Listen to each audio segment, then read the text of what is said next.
it's no secret. It's plain to see.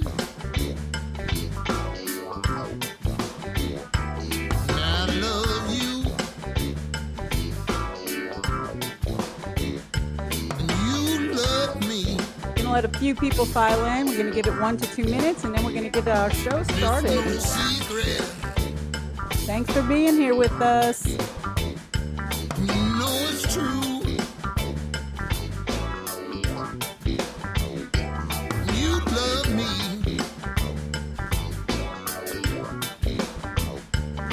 I love you.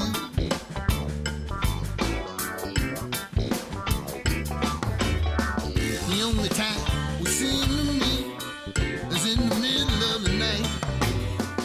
Only then can I feel your heartbeat. Till something's not right.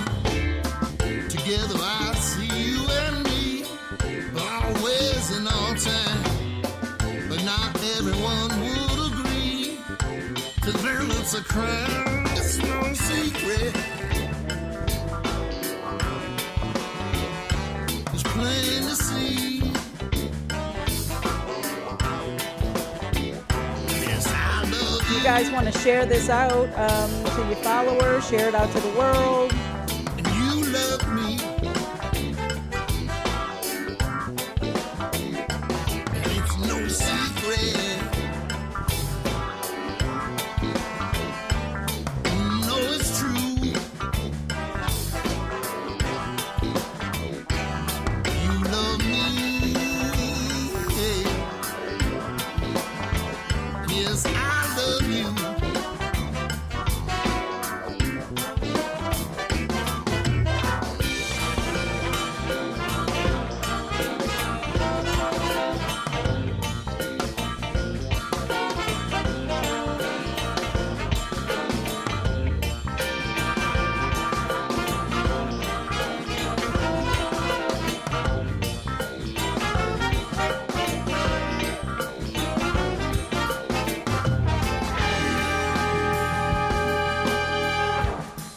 Ooh, some exciting music, I tell ya. All right.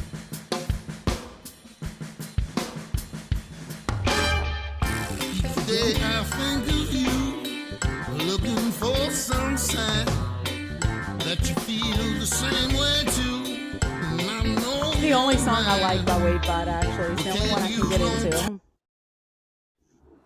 All right, we're gonna get rolling. All right, I have a special treat for you guys today. Okay, before we get into it, let's talk about the show. My name is Deanna. You're at the Laughter After Trauma show. And what we do here, I'm a speaker, an educator, and a coach. And what I try to do, or what I aim to do here, is to bring light and lightness to the heavy topic of trauma. I'm a thriver after IPV, which is intimate partner violence, just in case you haven't been following the Johnny Depp trial, okay? And you don't know what IPV is. And my journey led me to find the beauty and the laughter in healing. I believe we all have the magic inside of us. We are all self healers. We all have the power to heal. All we have to do is claim it or reclaim it. We don't need somebody else to give it to us. We already have it. So, with that, this podcast right here, or this live cast that we do here on Fireside, it showcases everyday people who have triumphed in the face of trauma. And we provide hope, awareness, connection, and community. And we share the laughter after. So, my guest today, super special, close to my heart. She is one of my very best friends growing up. And unfortunately, she has been through a whole heck of a lot of grief. And so, I'm sorry, you guys, I have something flying around here. And so what I want to do is we're going to walk through, we can't go through all of it. That's how much it is.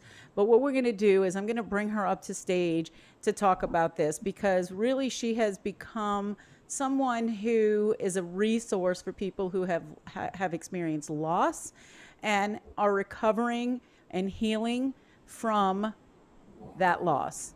How do you move through the grief?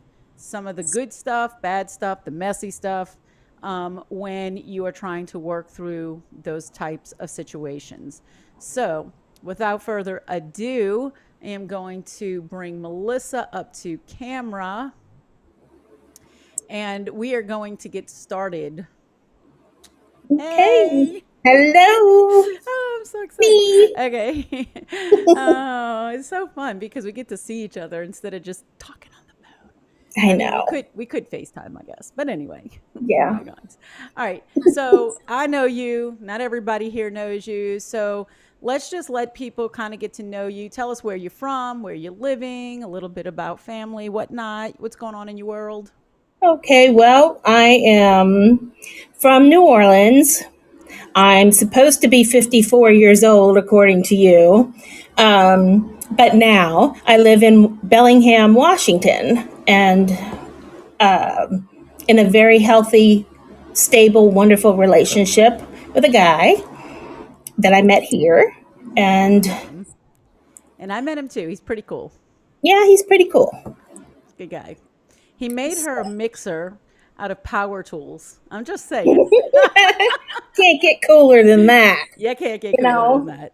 Right. takes takes a lot of space, but I bet it mixes like a mother. Okay. Yeah, All you right. wouldn't believe the pancakes it puts out. That's awesome. All right. So, um, I know you probably, as far as career, you've kind of retired. So that's kind of nice. I wish I was retired, but anyway. Yeah. And then I wanted to go through just a couple of my this and that questions with you because I think that those questions kind of reveal a little bit about your personality and it helps people to get to know you a little bit. They might be oh, yeah, she's my kind of people, if this Okay. matters a lot to people. So I know one we had talked about, but I think it's an important one, and that's the toilet paper. I usually don't go over any of these questions. Over or under with the toilet paper? It's over because that's Over. the only Okay. correct way to do it. Thank you. And that is why we are friends still to Hmm. today. Okay. Absolutely. All right. And I know the answer to this, but other people won't know the answer. Are you dog or cat person? Cat. All the but I way. but I let it slide because really Okay. I'm not an Yeah. animal person. To be honest, Yeah. meh, you can keep them all. Um, all right. And last but not least, this is a good one. So music. Would you rather listen to a music or would you rather listen to a podcast? Music. Music. No offense, No, I love but my I like some podcast. music. I love my Grew up podcast, with but it, yeah, love it. yeah. Okay, good. I love it too. All right, so we had talked about where we were going to start in this journey for you because there's been quite a lot to really. I mean, we Yeah. could go back to childhood, but we're not going to go that far back. Right. Um, but we decided we had a specific point at which we'd start, and then we'll move through that, how you've moved forward, maybe some of the reasons and some of the external factors that made it even more difficult. And then, you know, things that you did that you tapped into, tools you tapped into. How did you find laughter? Because, I mean, you're always laughing, you're always happy, and you're always positive. So tell us about your journey. Well, I'm going to start with 2009 because, like you said, it's too much to go further. And in that May 20th, 2009, I lost my 18-year-old son to drugs. Um, I'm going to come back to that story, but if it's okay, I was going Mm-hmm. to go on. And then the next year, I lost my dad. A Mm-hmm. year later, unexpectedly, he wasn't sick or anything, he just died. And then a few years after that, my very best friend for 24 years and my mother both died within 2 weeks of each other. That's in 2015. And then last year, I lost two aunts, two uncles, and a very close friend of ours that grew up with us. He's like a son to me, Lance McKinney. He died unexpectedly, drowned. Mm-hmm. And one more after that this year. Mm-hmm. And that was my sister. Mm-hmm. She died unexpectedly. Mm-hmm. And It's So that is that. So I think it's fair to say, and we don't need to talk on your sister. And I know we talked about this because it's really fresh, and I know we've spent a lot of time on the phone just crying and laughing and crying and laughing. But I just want people to fathom that because it is even. I get that the time frame is say 12, maybe It's 13 13 years. years. I Yeah. lost 10 people very close to me. And most of them unexpectedly. Most of Yes, it. Most of it. most of I it. know your mom was sick, and so She was sick. you didn't know when, but you know it was coming. Right. But you know, and but the rest of it, well, Jeannie maybe a Jean little Jean bit was sick too. too, Yeah. and we just didn't know when that was coming. Hmm. But And it doesn't make it easier. I mean, let's no, be real. You know, you watch people suffer and you watch people go through the things that they go through, and it doesn't make it any easier for you to see them suffer or to see them gone. right. So it just, Exactly. okay. Um, So let's talk about how did you get through all of those and still maintain a smile?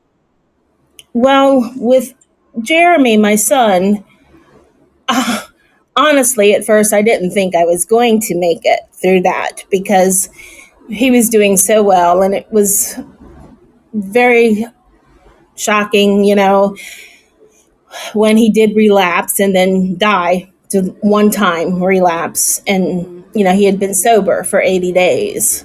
I wrote a poem about it, everything. Clean and sober for 80 days. And he decided that typical, one more time, I'm going to do this and I'll be okay. And he wasn't okay. So I didn't think that I was going to make it through. I laid on the couch. I cried a lot. I called you a lot. I called Jean a lot. I called my sister. She was one of the biggest um, helpers that helped me get through that. I Hmm. had people, but I also went to therapy as well down the road. And it got to a point where I was tired of just laying on the sofa and crying. And I said, I have to live. Still have a beautiful daughter, grandson. They need me. I need to, stop it. At some point, you still grieve, but you have to get out of that. I'm just going to lay in bed all day and grieve. And Hmm.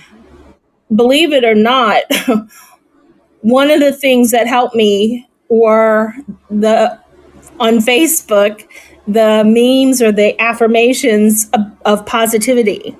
And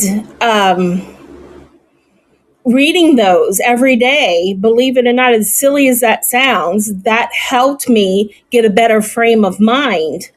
It helped me to think positively, to choose happiness, because it is a choice at this point. You've lost your son, your only son, and you feel like a failure. You feel like you have regrets, you have guilt, you have this, you have that.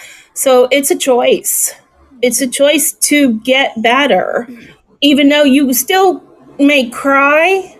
I mean, heck, I still cry today over him, talking to my daughter about him, but it's a choice to get yourself well, to focus on the positive and the happy, because to feel happy is so much easier than to just wallow and to be sad. And it doesn't feel good to be sad all the time and miserable, you know.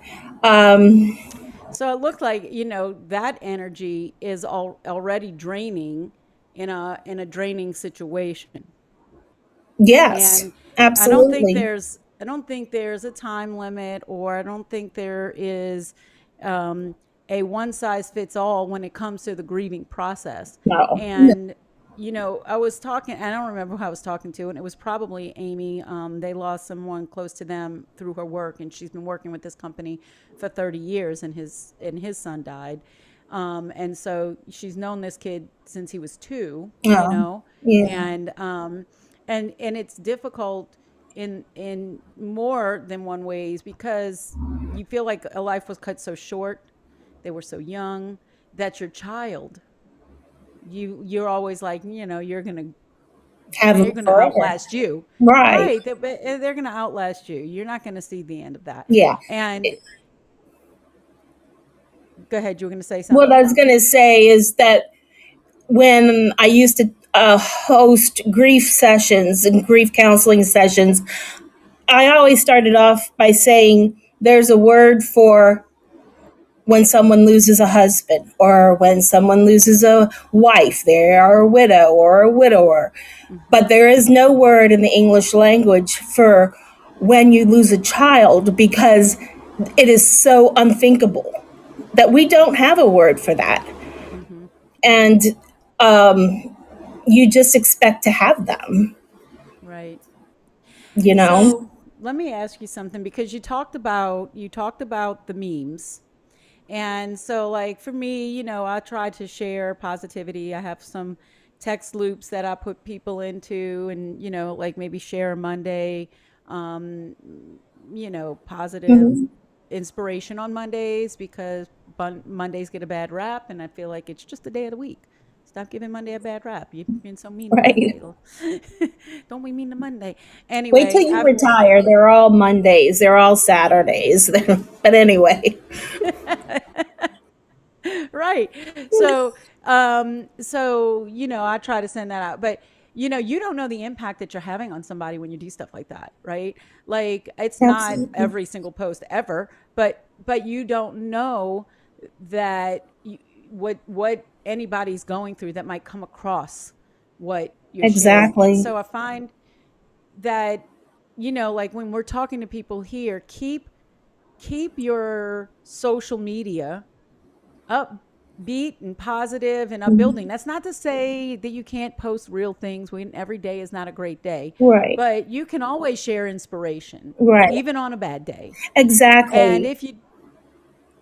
if you do, you feel better, but you have no idea the ripple effect that has on how many people are feeling better. Absolutely. And one of the guys I interviewed on here really talked about how he just made it a point, after he went through an accident and he became a quadriplegic, he made a point to literally say to himself in his head, like he has a real conversation with himself, Mhm. so that he talks himself into the positive and says, you're moving forward, you're doing this is how it's going to be. Right. And so I think it's such a powerful thing.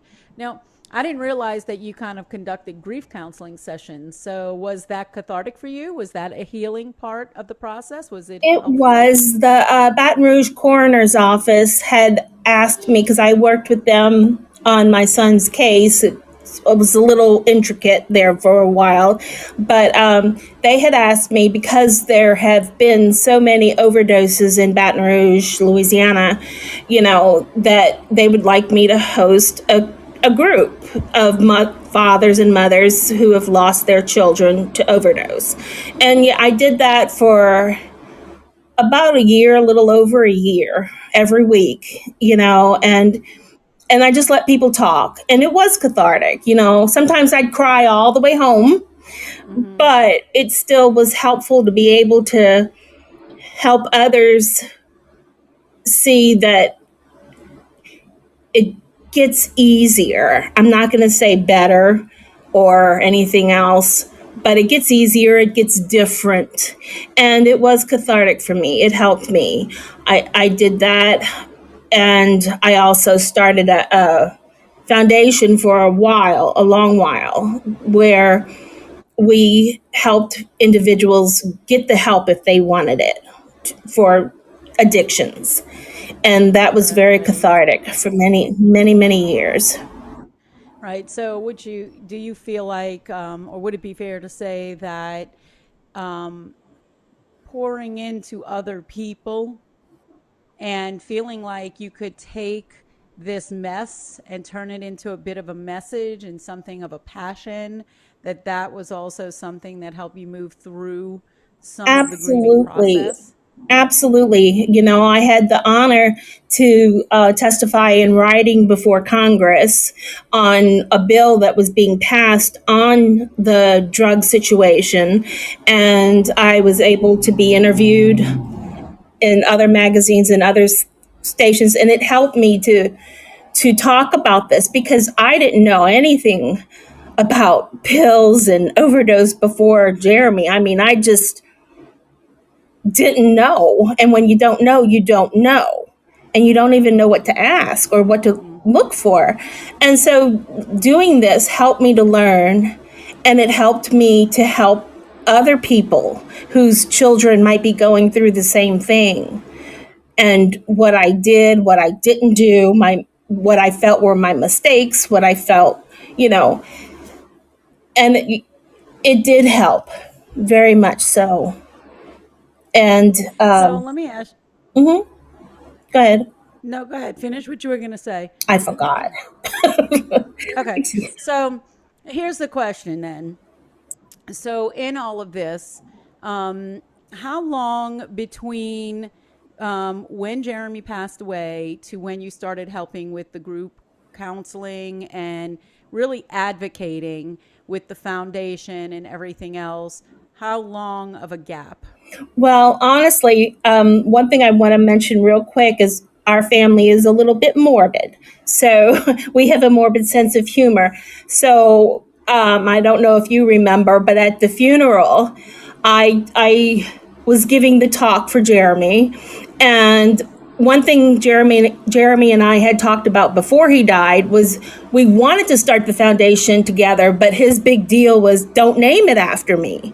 So I told him, "Well, you just keep doing good and don't die, and we'll come up with a name." And so, well, he did die. And at the funeral, I said, "Well, son, I'm going to tell you this because you didn't hold up your end of the bargain. I'm going to name the foundation after you. This is your punishment." And I got a few laughs. And I said, "So therefore, this is your punishment. I named the foundation after him." And so that started right away, Mm-hmm. actually. And being interviewed on the news and by a newspaper out there in Baton Rouge, that all started right away. And I got that up and running within the first year after his death. It was going. And I've I have been blessed, I have to say, that I've been able to help a lot of people or guide people or at least make them feel better if they were parents calling in or whatever. And we kept that going up until, let's see, until I got sick in 2017, and then I had to stop. Mm. But Right. yeah, so it's been an honor for me to do that and a Right. blessing. And it was Right. And I very think you, helpful. yeah, and you get to see some of the impact that you have being able to learn from the things that you've gone through and kind of sharing that out so that other people can be aware, and maybe it makes enough of an impact that you save a life, or you get a parent over the hump of the grief when they've lost someone in that situation. So I Exactly. mean, yeah, and I don't know that you always know the full amount of your impact. You get to know some of it, but you Some of just don't it know you how, do. but you just Right. never know how far out that reaches. So I think that's amazing that when you go through something so big and so traumatic. I mean, I can't imagine, and I've said that a million times. I don't ever pretend to say, "Oh, I feel you," or "I know what you feel like," because I don't. And I can only imagine. I can empathize and feel your feelings that you let me share. you know but Right. but being able to take that and turn it into something positive is, to me, it's amazing. I mean, that's, I don't know, just all I can say. Well, I um appreciate that. So so going through let's just move well, you know what? I have one other question actually. I have Okay. one other question in this because I know this is the biggest impact and I know that you go through other losses, but now every time you go through another loss, it almost like brings up this loss every time. Am Right. I right? Because that's I've something we already talked about. stated that all grief roads all lead back to Jeremy, and that's Mhm. one thing my therapist had taught me as well. It all goes back to him somehow, and it's all related. But Yeah. So I guess my question in that was you talked about, okay, so there's all these things that you're doing now to kind of, well, you were doing inside of this foundation and advocating, really.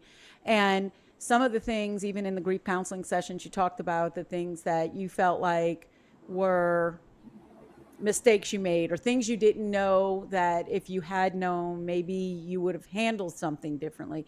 So, in those moments, because you know my story too, I've gone through not only, intimate partner violence, which, yeah, we had good times and bad times in that relationship. And I actually still have a relationship with him because he's not, I just don't feel like he's the worst person on the planet. We can't be right, married, you know what I mean? right, but I mean, time passes and people change and you learn to move out of those situations. But then on the flip side, when we were going through the divorce and everything was bad, and you have somebody come in and say, oh, they're going to help and everything else, and then they take advantage by manipulating your kids, introducing drugs, and molesting my daughter. And there was so much guilt and shame that I didn't protect her or didn't protect them, yeah, really, because it was both of them. And it took a long time, way longer than you, to overcome um, that and find gratitude in that situation. right, It wasn't like I couldn't find gratitude in other things, but in that situation, and I firmly believe we have to have gratitude in everything, the good, the bad, and the ugly, in the sense that there's always some silver lining that can come from it. And you made a silver lining very quickly. But I get you were going through a process with Jeremy already, but you created something very quickly. For me, I got into other things, health, and was just I was paying attention to everything else, so I wouldn't have to pay attention to the guilt, the mhm, shame, the resentment, the anger, right? right. So ultimately, I think where I ended up was forgiveness. And mostly that forgiveness was releasing this person and saying, I don't have to deal with you, but I'm not letting you have any more space in my life. That means you don't get to have the anger. You don't get to have any of it, none of it. Right. But then ultimately, I had to turn it inward because I had to forgive me. And I couldn't get to any place of healing. That's almost So, the hardest one to forgive is ourselves. right. So, did you have a process or was it just time? It for me, Was it was it memes? it was memes. I laugh, and somebody told me one time, because I would use those memes to help encourage others, and they said, you sound just like a Hallmark card. And I'm like, well, is it helping you? But it's what helped me. But it was also time. It really was because it although I was working on it from the beginning and trying to focus after, not from the beginning, but soon afterwards, but it did take time to forgive myself and to forgive Jeremy. But it was work Mm, and it wasn't easy. mm, It was a constant. I constantly had to tell myself, you know, and I think that's the hardest part. The work, doing the actual work to Doing the let work. go or to forgive yourself or to forgive the other person and to look for joy and happiness and positivity when all you want to look at is the negative and you just want to be miserable.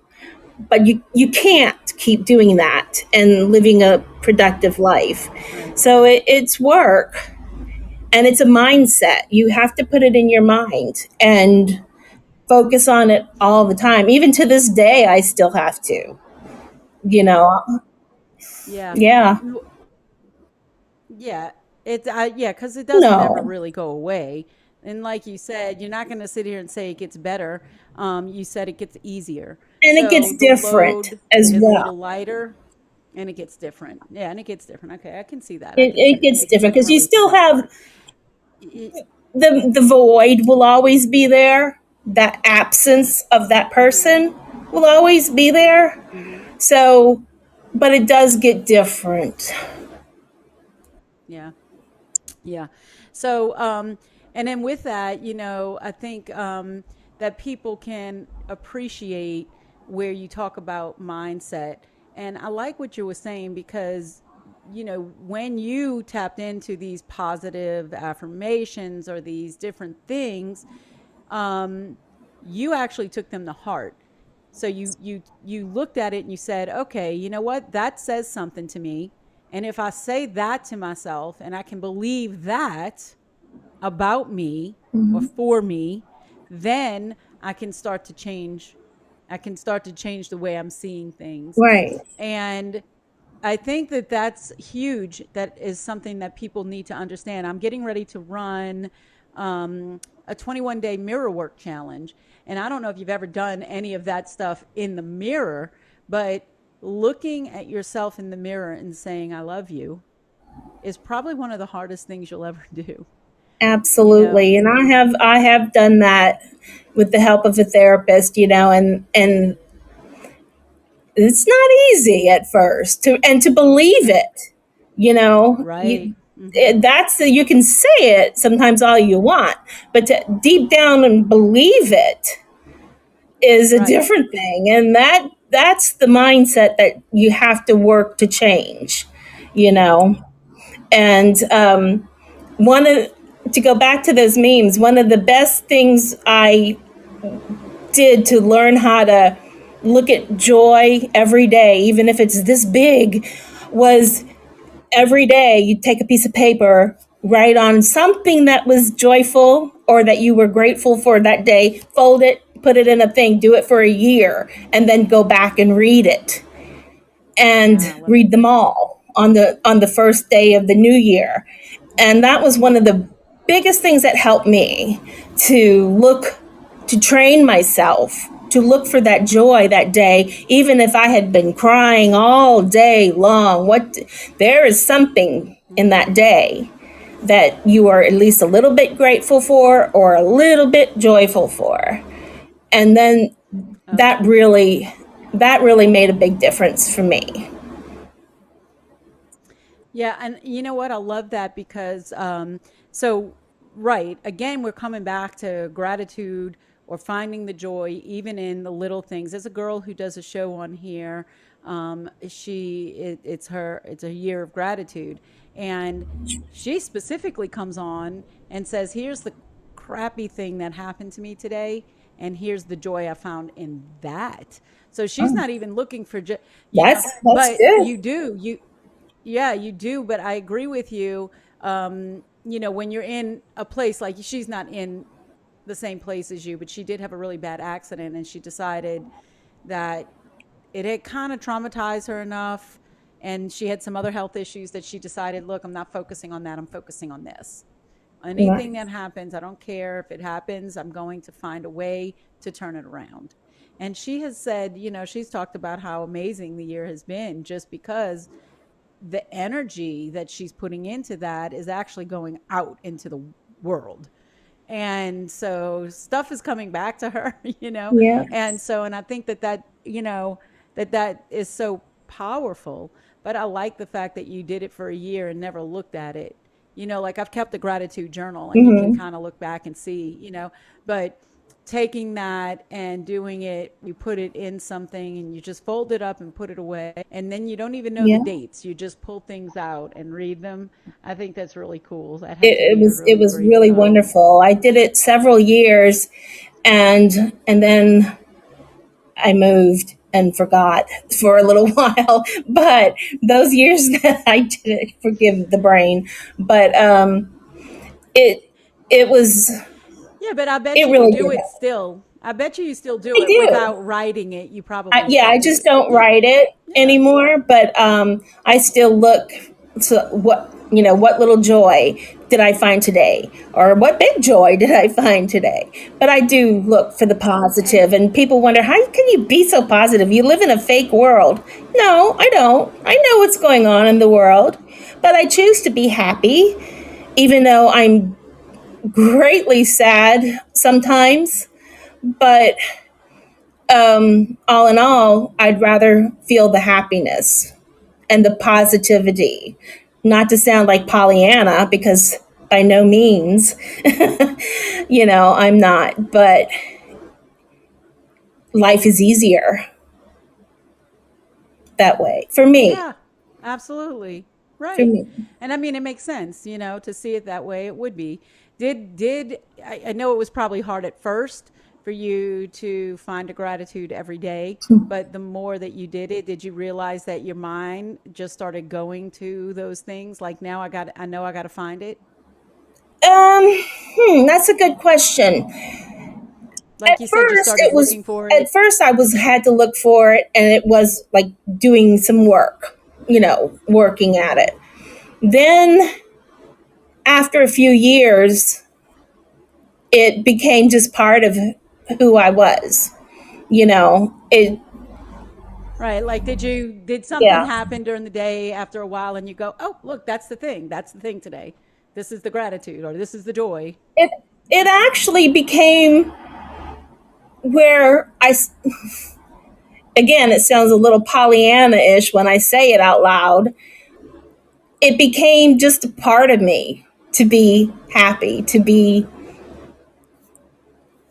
joyful. Well, and that's the idea, You right? Is to know, internalize it and yeah, make it, it's yeah. just Okay. who I I am. love it. Now, granted, like I say, I still have my moments missing my son and talking to his picture, and I'm going through a new grief session with my sister. So that's all, you know, new and very emotional. And, I'm not ready to get over that one yet. But I'm going to work through it. And I am, you know, and it's just who you become when you do the work and you internalize it and you choose it. You choose Right. it. Right. Like I knew I I love was that. like I didn't think I could ever leave Louisiana because Jeremy's buried there, But after 8 years, I was finally ready to go. I said, I'm good enough. I can leave him, quote unquote, his grave and move to where I want to be. And still I'm okay, and that's from doing the work, to looking to be happy. And he's always going to be in my heart, and I'm still going to talk to his picture every day. So, I mean, I think that's amazing. I think that's important.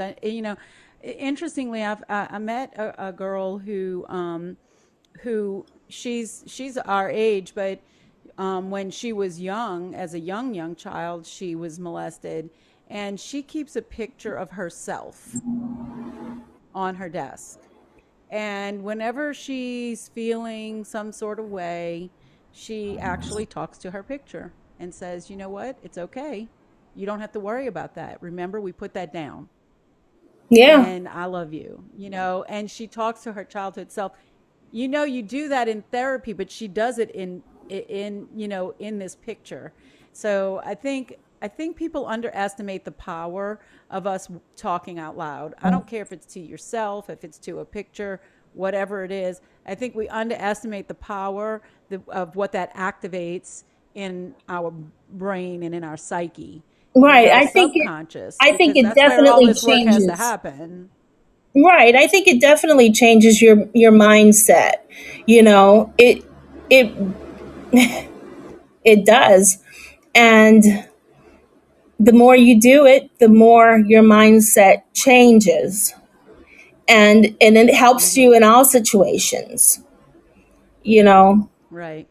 And so in ULA, in our coaching, in my coaching certification that I got, well, one of them, one of the sayings that one of the doctors came up with was, where you are is just where you are. It's not who you are.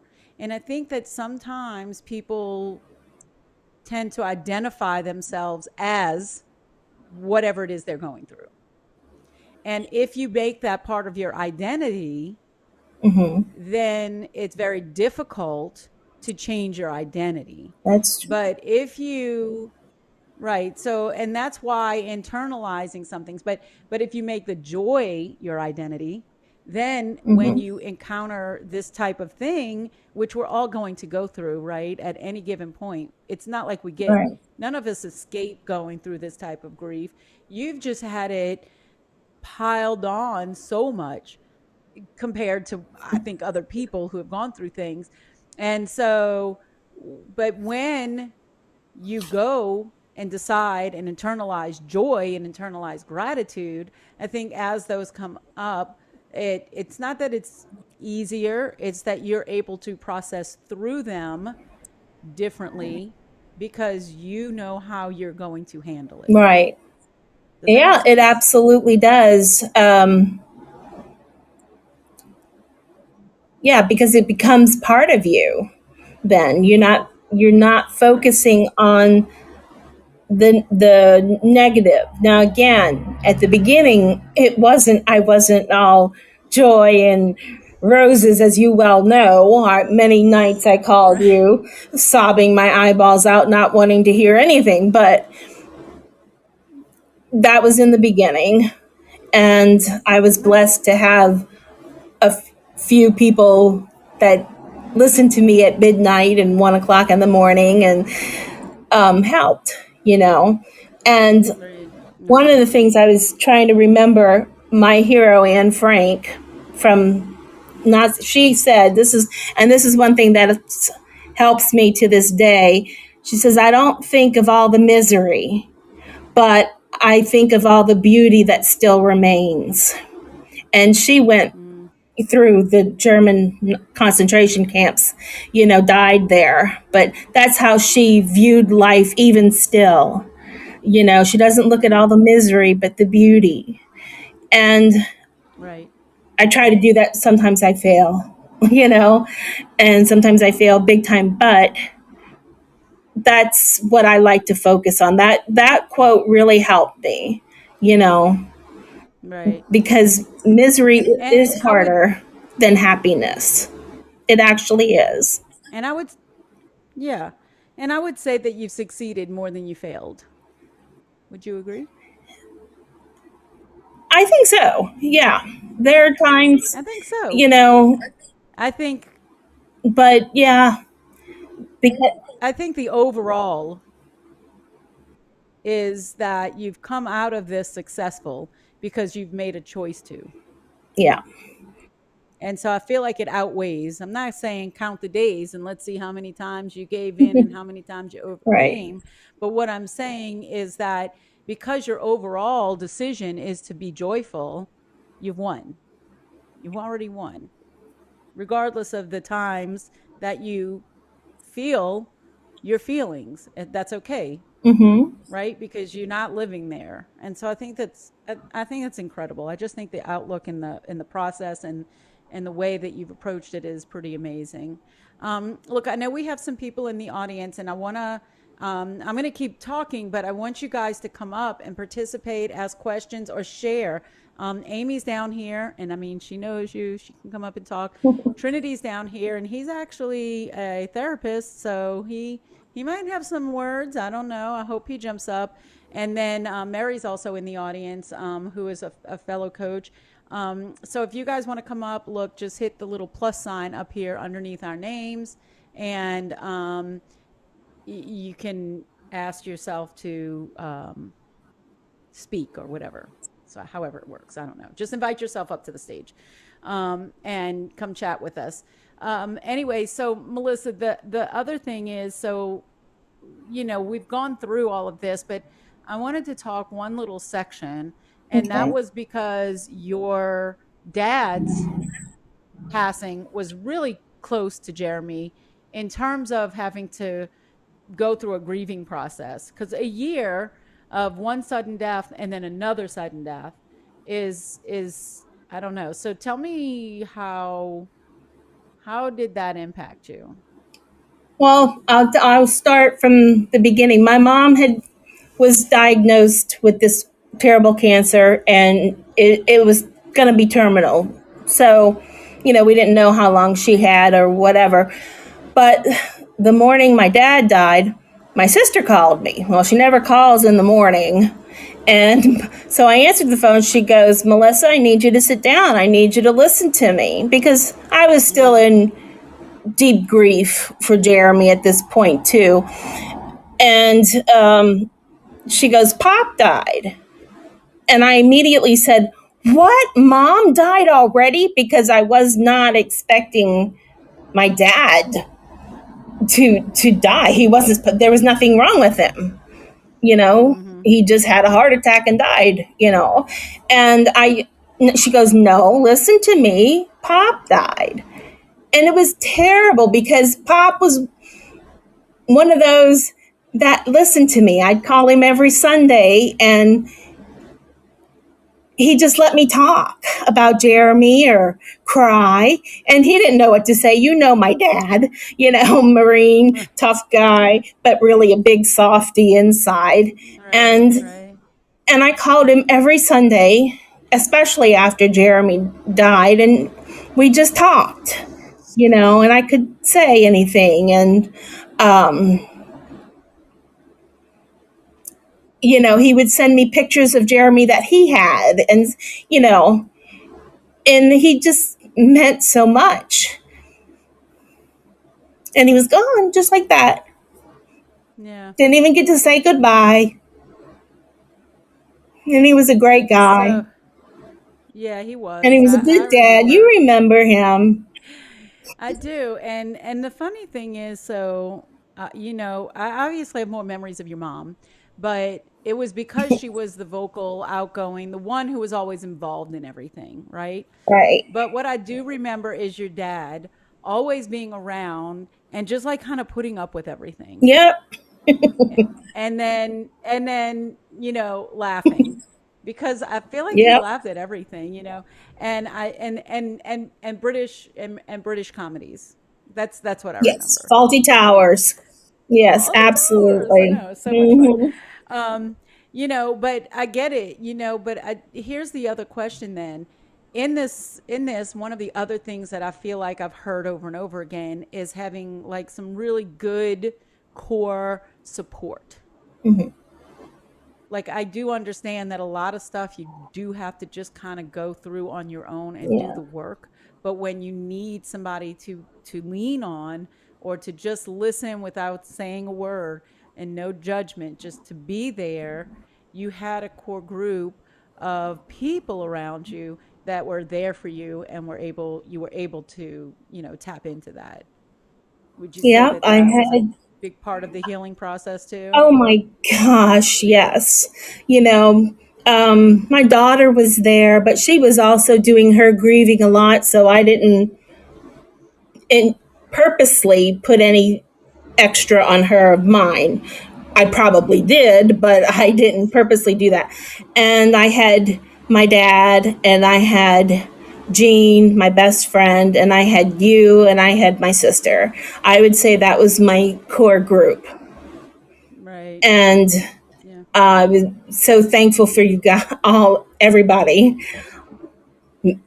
I look Unfortunately, at they're gone. So you're stuck now, poor thing. And I also had a wonderful therapist that she was amazing, and we just clicked from the beginning. And you know she'd sit week after week listening to the same things over and over, and but she was amazing. Okay. Well, I mean, kind of that's what therapists do, right? I mean, I'm Hmm. not saying that they Might only fall do asleep that. once in a while, but that's only because she was I'm not 78 years old towards the end there. It was okay. I kept talking anyway. and I'm not saying that's all they do. They have so many tools, but part of what they do Yeah, by listening is understand how you're processing. They're right. trained to be able to pick up on your cues so they know, and then they can help guide, right, and offer some Absolutely. direction. Amy, do you want to come to camera or you can't come to camera? You there, Aim? Yes, am I muted? Or y'all Yeah, could hear you're me the whole time? unmuted.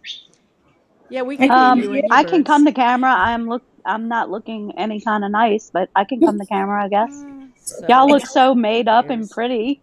I'm Yeah, that's okay. Whatever. I'm rough. I'm rough. You're Hey, beautiful anyway.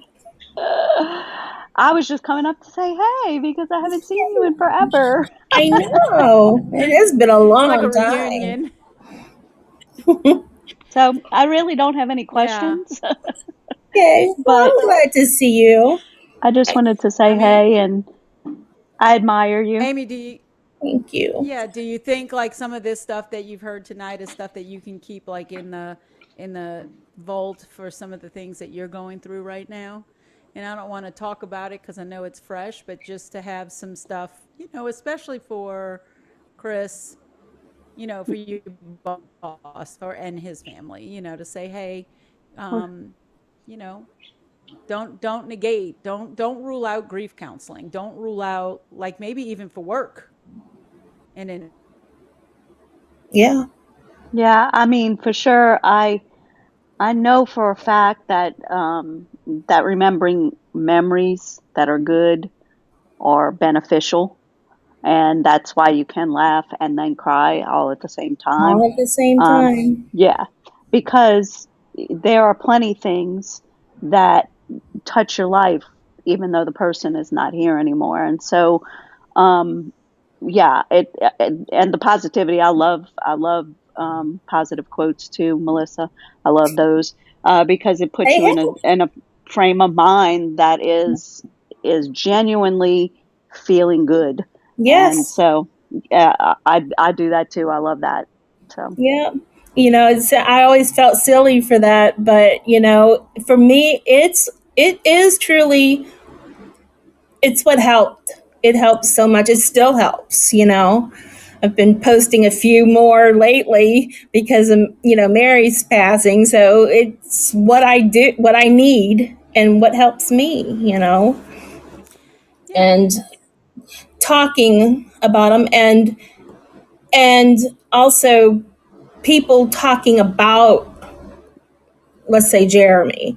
you know People sometimes want to back off because, oh, I don't want to make them sad. Well, you know what, we already miss them, we're already sad. It's so nice to hear when somebody talks about him and says his name, and tells a story, good, bad, or ugly, funny, or whatever. I like it. And that's something everybody needs to know when they have a friend or somebody close to them who's lost somebody, that it's okay to talk about the person who has died, because we haven't forgotten that they have died. So it makes us feel better when people remember them yeah. or comment on them. Like if they see a picture on your desk and say, oh, he's so handsome. Oh, that's just great. Because it's like, yeah, I know, isn't he? You know, something I wanted to throw out I there. remember. Yeah, that's great because I think people need to hear that because it's a weird um people it's weird that people don't want to have a conversation around this, around loss and around grief. We did a dinner called Death Over Dinner not too long ago in October of last year. And it's about coming to the table and having a conversation. Let's remember, we shared one memory of one person that we've lost, right? and everybody around the table shared it and why that impacted them, why it mattered. Why did you want to remember that person? How do you want to honor that person's memory? And then we lit a candle, we had dinner, and we talked about the fact that this conversation is stuff that people don't want to have. And that's Right. before it happens, right? And and making sure your affairs are in order and things are straight or whatever. And then, but then the flip side is like what you said. I can remember going, and Amy will probably remember this, when Anna Reen died. So Chandra's mom, when her dad died, um, it was she was devastated. Like she was her dad's eyes, right? So she was a daddy's girl, Yeah. and so when he died, she was just so distraught. And when we went to the funeral, I had Jamie with me. I don't think I had Josh. He might have been in school, but I had Jamie with me. She was 1 or 2, right? She was very young. And my aunt just kept loving on her, and she was just so innocent, and it was just this fresh life that was dancing at a funeral and just holding a conversation, because Jamie kind of was that old soul. So holding this conversation with my aunt and telling her how pretty her hair was or something, and it was just Hmm. like it just lifted everything. It lifted the mood. We think we don't want to touch the people who are going through this terrible grieving process because we might do it wrong. But to do nothing Is at more all, it's wrong. more. Okay, Yeah. that's what I was going to ask. It's worse. You can't To be ignore. able, Yeah, I was Yeah. just gonna. And it hurts, and you see who your friends are, because they leave you because they can't deal with it, or they stay up till 2 a.m. on the phone with you, as you're sobbing and saying a and bunch of craziness. and they're sobbing with you. Come on now. I mean, Joshua and Jeremy are the same age. Yeah. And it's it's um it's the most difficult thing when I look at it from my vantage and looking at it with you, being able to see that survivor's guilt, right? You look at it, and Josh has not been innocent, but he's here, and it is, like, well, I will say that it really has made me appreciate and tell my kids that I love them a lot, right? They probably get sick of it. Yeah. Too Maybe I do. bad. Um, too bad. But and the things that I do to like heal our family and our relationships, like we're not perfect, but the things that I do to pull us together, because it's important for me to make sure that that core is strong. I won't be here forever, and I need to know that the unit is going to survive after, Hmm. right? Absolutely. and and and so but things like this stuff, that even though I didn't personally go through it, I went through it with you and vicariously, but I also pulled my own things out of it. And part of that, some of the things, because of you, because it was an inspiration for you, for me, when you said, oh, you know what, I am going to live my life, and I'm going to do this kind of work, and I'm going to move over here, and I'm going to drop everything and leave, and that's what I'm doing. And Hmm. it's true. It's saying, that you're worth it too. Like, you can go through this, you can feel this, you can choose the joy, you can choose the gratitude, and that doesn't mean it negates what you went through. You can Right. remember him and talk to him every day and be sad, and yet also still choose to have joy. And I Absolutely. think Absolutely. maybe And that's the whole lesson. And of course, there's a All timing right. Well, I thing. know we're kind of getting. Go ahead, Amy. I was just going to say there's a timing thing. Obviously, you're not going to right. bombard somebody when they're in the middle of their grief. So yeah, it's all timing, and but you can't also ignore the fact that what happened happened. And Exactly. so I find sometimes just breaking down the way you feel in front of the person is is genuine. Recently, we had one of my other bosses' dad passed, and I was just talking to him, and expressing to him how I knew it was difficult, him going through his dad's stuff and all that. And I just Yes. teared up. Like, it's natural to do that, but it's uncomfortable, and people ignore it and try to avoid it because it's uncomfortable. And I feel like once you get in that vulnerable space, they realize where you're coming from, and it's not bad. It's good. It's healing. Healing. It's a good thing. Right.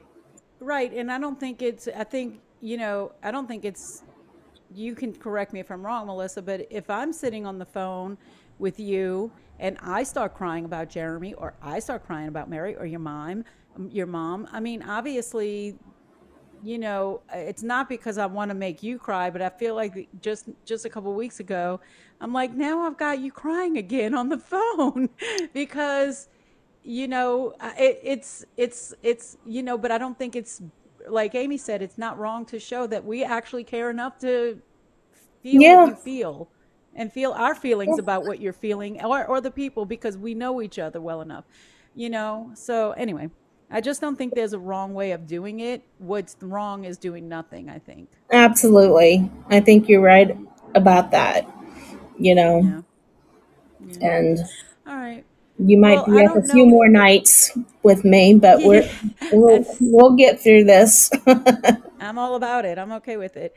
So I don't know if anybody else wants to jump up and share. I don't know if you have a grief story that you might want to share, or if you have any questions or advice or comments or anything. But you guys feel free to jump up if you want to. Melissa, before we head out, and this is kind of putting you on the spot because we didn't go over this, but before we head out, I can do it. Whatever. It's my prerogative. I'm the I host. know. No, it's nothing scary. Before we head out, I want you to think of maybe 2 to 3 things that you would say um, would be key to grief recovery. That's kind of what I called it because I don't think you fully heal, but let's just say Yeah. recovery or processing. Maybe 2 to 3 things that you would want to leave us with. I definitely believe in therapy, counseling, uh, is a definite. Hmm. I believe in letting yourself grieve how you need to grieve in that beginning, in the beginning, or ever for how long, forever, how long you need to. It's okay. But then I also think you need to work on your mindset so that you don't stay in a perpetual state of misery, sadness all the time. Yeah. Do the work, focus on the good, don't forget the past, but learn and look for the beauty in life. Remember your loved ones. They're always here with you in your heart. Yeah. Yeah. I agree. And also helping others when you can, when you're ready, when you're able to. That makes a big difference as well. I love it. All right. Well, I think that was awesome. Okay. Well, I want to thank you for coming on the show with me. Well, thank you for having me. Yeah, it really meant a lot. We have been talking probably about doing something like this for, I don't know, a couple of years now. And I just didn't know where I was going to do it or how I was going to do it. And now this platform popped up, and I'm like, yay, because it makes it easy for me to grab people and just share their stories. And we have them forever, And so, and hopefully, what we're pushing out here to you guys is just sharing the fact that there is laughter after, right? Yeah. I don't care. Sometimes there's laughter during. I mean, you might be laughing and crying like a little maniacal crazy person, Oh but yeah. I can but relate to that one. yeah, but there is, it's there, and tap into that and that joy, because that is healing, and it is part of what helps you to recover and to overcome. And at the end of it all, I think, having a happy and full life, this is how it's done. And showing people that if I can do it, if you can do it, then we all can do it. That's true. If I can do it, because I didn't think I was gonna with Jeremy for the first year and a half, or oh, I didn't think, but I did, and here I am. And you can do it. You'll be And you have okay. and you're in a You'll be beautiful okay. right, and you're in a beautiful place with a beautiful Gorgeous. person, and you're I have actually a beautiful living the daughter and an awesome grandson who happens to be just like Jeremy. So living it all over again. he looks right, he even looks Oh, like Jeremy. It's fun. he sounds like him. So good. Oh, that's funny. I haven't really talked to him, but that is Oh yeah, crazy. Well, there you go. There you go. Full circles. All full circle. right. I like to tell all my guests this because I believe it wholeheartedly. I wouldn't even have you here. I see you. You're beautiful. I hope you know it. Okay. Thank So, you. Are too. with that, oh, thanks. So, with that, we're going to sign off. You guys visit us again next week right here on Fireside every Tuesday at 8 o'clock until some weirdness changes that. But for now, every Tuesday at 8 o'clock. Um, I don't know who I'm having next week. I think we might just have a show that actually just supplies tools for trauma. We've done this on Clubhouse, and we might just move it over here and just kind of have a little, coaching session, coaching tips, you know? So we'll see. But anyway, I hope to see you guys back here next week. You can always find me here. I also have a YouTube channel, which I never tell anybody about because I suck at marketing. But we're also out there. Anybody listening on YouTube, hi to my 5 followers. You might Anyway, need some help. I do need help. If you're offering, I'm going to take you up on it. So, anyway, we'll talk about that off camera. And, you guys, I really appreciate you showing up here, for the shows. I just really enjoy doing this and putting the good out into the world. If you guys are interested in learning more about my 21-day mirror work challenge, it's starting on July 5th. Reach out to me. Trinity and I and Marilee and a yoga teacher are doing a virtual retreat at the end of July. Reach out to us if you would like to learn more about any of those events. Otherwise, we'll see you right here on Fireside. Bye bye. All right. I'll see you later. I'm gonna put you in the audience. I think that'll be the Okay. easiest way. That way you don't have to do it yourself. All Okay. right. Let me bring up this crazy weight bot, and then we'll kind of take care of the rest of it. Bye, guys. Thank you. Bye.